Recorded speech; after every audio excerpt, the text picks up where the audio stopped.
আলহামদুলিল্লাহ সুম্মা আলহামদুলিল্লাহ।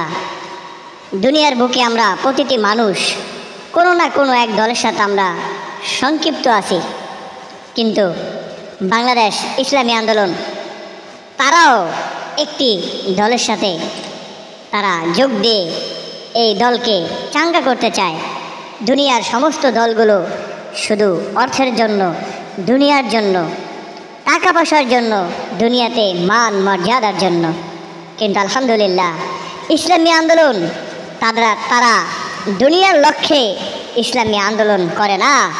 তারা শুধু ইসলামী একমাত্র আল্লাহ তাআলাকে পাওয়ার জন্য, একমাত্র আল্লাহ তাআলাকে খুশি করার জন্য, আখিরাতকে কামাই করার জন্য ইসলামী আন্দোলন করে। দুনিয়ার বুকে যত দল আমরা দেখি না কেন, সবার ভিতরে লোভ লালসায় ভরে, ভ্যাপনায় ভরে গিয়েছে, কিন্তু ইসলামী আন্দোলন এমন একটা আন্দোলন, তারা রাজনীতি করে আল্লাহ তাআলার জন্য, আল্লাহর জমিনে আল্লাহর দ্বীনকে, আল্লাহর হুকুমতকে আল্লাহর জমিনে তারা বন্ধ করতে চায়। দুনিয়ার মানুষের ন্যায্য পাওনার অধিকারকে তারা তাদের কাছে অধিকার ঠিকমতো পৌঁছানোর জন্য তারা রাজনীতি করে। এটাই আমাদের দুনিয়ার জীবন। কিন্তু আলহামদুলিল্লাহ আমরাও হাঁটি হাঁটি করে ইসলামী আন্দোলন বাংলাদেশ অনেকটা এগিয়েই চলছে, কিন্তু আলহামদুলিল্লাহ এদেশের মাটিতে একদিন না একদিন কালেমার পতাকা উঠবেই উঠবে ইনশাআল্লাহ, এতে কোনো সন্দেহ নাই। কারণ আল্লাহ তাআলা বলে, বান্দা তুমি চেষ্টা করতে থাকো, যদি তুমি চেষ্টা করতে থাকো আমি আল্লাহ তাআলা তোমাদেরকে সাফল্যে পৌঁছে দেব। দুনিয়ার বুকে সবাই আমরা শান্তির জন্য রাজনীতি করি, শান্তির জন্য ব্যবসা বাণিজ্য করি, শান্তির জন্য আমরা আমাদের পরিশ্রমকে দিনে রাত অনেক কষ্ট করে শুধু শান্তির জন্য পরিশ্রম করে বেড়াই। কিন্তু আল্লাহ তাআলা বলে, বান্দা দুনিয়ার কোনো কাজ, আসবাবপত্র, চাকরির ভিতরে, মান মর্যাদার ভিতরে আমি শান্তি রাখি নাই। শান্তি রাখছি একমাত্র আমার হুকুম নবীর তরিকার ভিতরে। যেই ব্যক্তি আমার হুকুম মানবে, নবীর তরিকায় চলবে, সেই ব্যক্তি শান্তি পাবে ইনশাআল্লাহ।